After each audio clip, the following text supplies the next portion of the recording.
Hey guys, it's your boy Allan Wade. Thank you so much for joining me today. If it's your first time here, give this video a thumbs up and subscribe to the channel if you haven't done so already.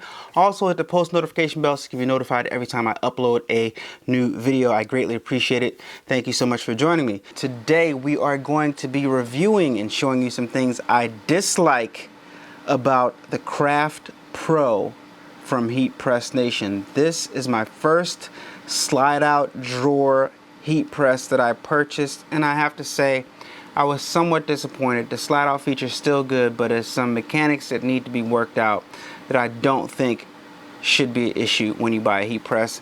And I wanted to inform you guys what they were before you went ahead and purchased this particular heat press.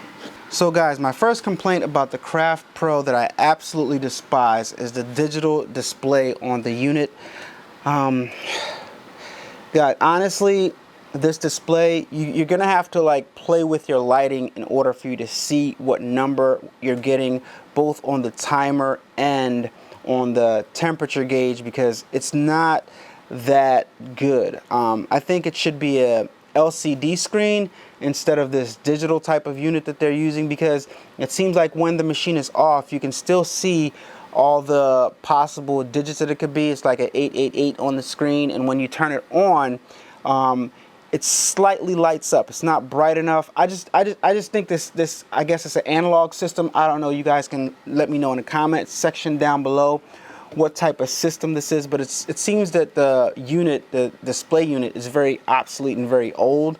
It's not a LCD, I guess. It's like a, I don't know. I can't, the best way I can show you, let me just show you. I'm gonna turn it on right now, and the device is on, and I don't know if you guys can see or not, but it's very hard to see what number this is displaying when you turn it on. Like, you can't even tell if it's on or not, to be honest with you. And when, you know, I'm gonna dim the lights to show you exactly what I'm talking about.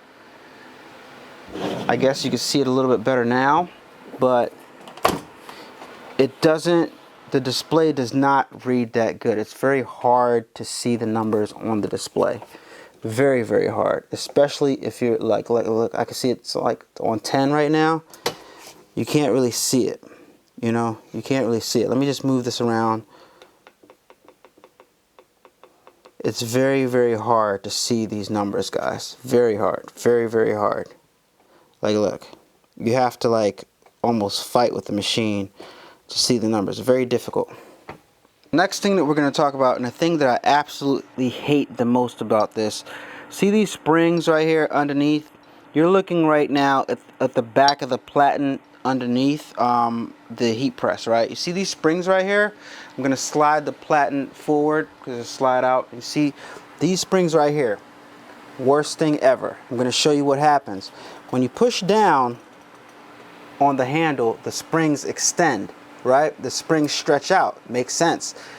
But what happens is the neck of your shirt or the back of your shirt, whichever way you choose to press, gets caught in these springs. Let me show you. Just my luck, it might not happen when I do it, but let me show you what I'm talking about. So, put your shirt on the press, right? You got to hang it over like this because you want to, that's the way you want to do it, right? Shirt on a press. Put it down right here, press your shirt, release your shirt. Now what happens is, and it didn't happen just now, what happens is, in most cases, of course it's not going to happen right now while I'm doing a video, in most cases, your shirt material gets caught in between those springs. And that happens to me a lot. If you guys will watch my recent videos with this thing, you guys will see that issue that I'm having. And it's not happening right now. Okay, while we're here, I want to show you guys another problem. And if I'd have known these two things, then I absolutely would not have got it. All right. Another thing that happens to me a lot is these sharp edges right here. These edges right here are really sharp. They're not rounded off. They're not finished at all. I think it looks like they tried to finish it, but it looks like they actually made it sharper when they tried to file them down. But a lot of times what happens is my shirt gets snagged on these edges right here. Like, you put it down. Of course, it's not happening while I'm making the video, but you guys that have this press know exactly what I'm talking about. You'll press your shirt, and not only will the shirt be stuck in the springs, see right here where see how it's pulling right here? You'll put a snag in your shirt. Your shirt will get caught in the springs, and it'll start getting snagged on here if you don't like take your time and remove it. And it's very, very hard to get it out of the springs. What you actually got to do is put the platen down slightly, then remove it, and then put it up.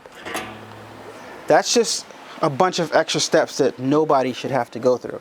I think when you buy a press, this should not be that sharp, these edges right here, and they're literally really sharp. And the springs, I don't know, maybe, I mean, the way the clamshell works, that's how it is for this specific heat press.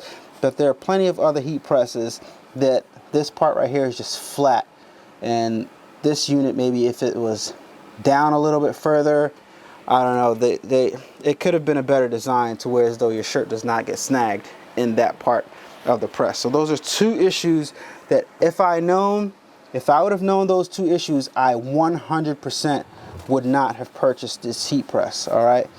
Hey Dubb Nation, it's your girl Kaveen Jador, and you are tuning into A-Dubb Productions. Don't forget to like, comment, and subscribe.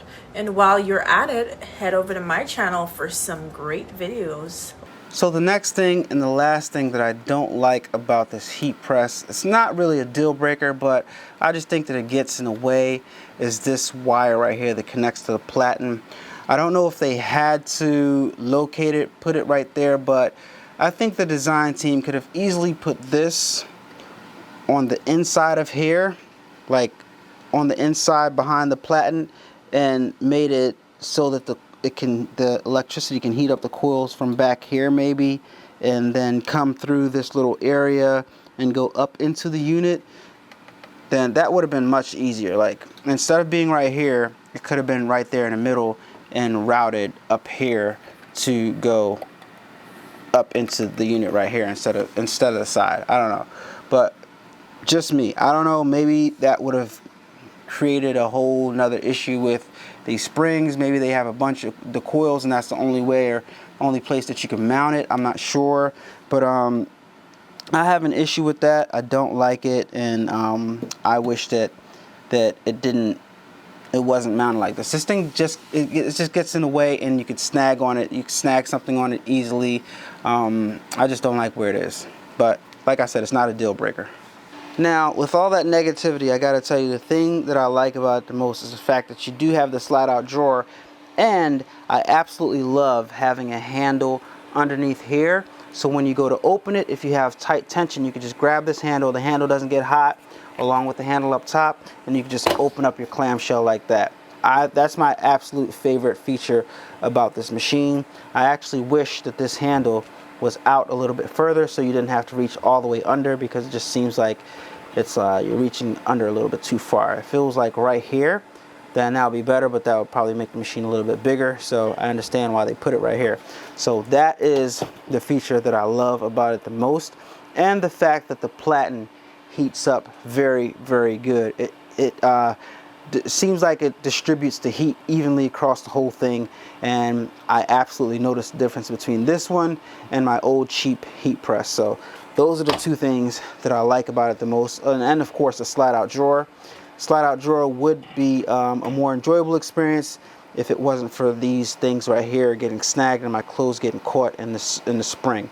I think that those two things happening, the clothes getting caught in the springs and the getting snagged, defeat the purpose of the slide out drawer. It makes the slide out drawer a less enjoyable experience, all right, because you always have to slide out with caution, because you know that your shirt could be snagged or it could be caught in the springs, and having to do all this to remove the shirt from the springs and unsnag it from the back of these sharp little hooks right here, it just adds a whole bunch of other steps and makes it a less enjoyable experience. If you have any questions about anything that's going on in this video, don't hesitate to leave a comment down in the comment section below, and I'll be sure to get back to you really, really fast. Thank you. Now guys, I wouldn't say not to get this heat press, especially if you're on a budget, but if you have a few extra dollars to spend, I would say the better decision would be to buy either the Signature series with a slide out drawer, or just to go ahead and buy the Jodo, the 15x15 Jodo on Heat Transfer Warehouse's website, which is what I would have got, because I wouldn't have got this press if I'd have saw a video like this. The 15x15 Jodo on Heat Transfer Warehouse's website. I'll leave the link down in the description below because I am a Heat Transfer Warehouse affiliate. So use my link to purchase that machine if you're gonna get it.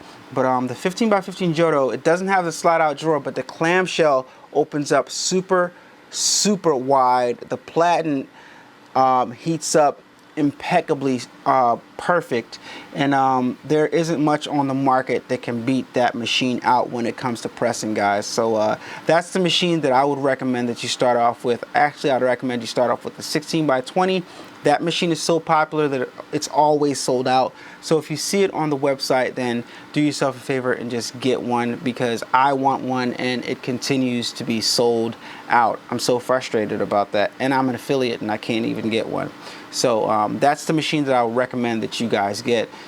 You still hear me talking about it. Stan Banks has one, and a few other people on that do these t-shirt reviews have one, and I'm just envious and I want one. So that's it. Those are the things that I dislike about the Craft Pro from Heat Press Nation, guys. I wish I'd have known these things before I bought the machine, because I probably would not have bought it, to be honest with you guys. I probably would have just went straight to the Signature series, because I don't think the Signature series has these issues. I guess it's a case where you get what you pay for, so I'm not sure. But I just want to, like I said, show you guys the things that I disliked about it, and the things that would have probably been a deal breaker had I known them in advance. Okay, so it's not a bad press, it works for me, but initially I think I would have ultimately I don't think I would have got it if I had known these, because these issues, like, it causes it to take a longer time when you're creating things on the heat press. All right, so I hope you guys enjoyed the video. Subscribe to the channel if you're not subscribed. Give this video a thumbs up if you liked it, if you thought it was informative. Let me know if you have a Craft Pro down in the comment section what you think about your machine, if you're having these issues or if I'm using it wrong. I don't think so, but let me know down in the comments down below if you are having the same issues and what you've done to resolve them. All right, so thank you so much for joining me. Like I said, subscribe to the channel and visit the merch store to buy yourself some channel merch. Help support the channel. I greatly appreciate it. Your boy Allan Wade. I'll see you on the next video. Peace. Turn up that, crank it up. Why listen to the rest when you're rocking with the best, baby?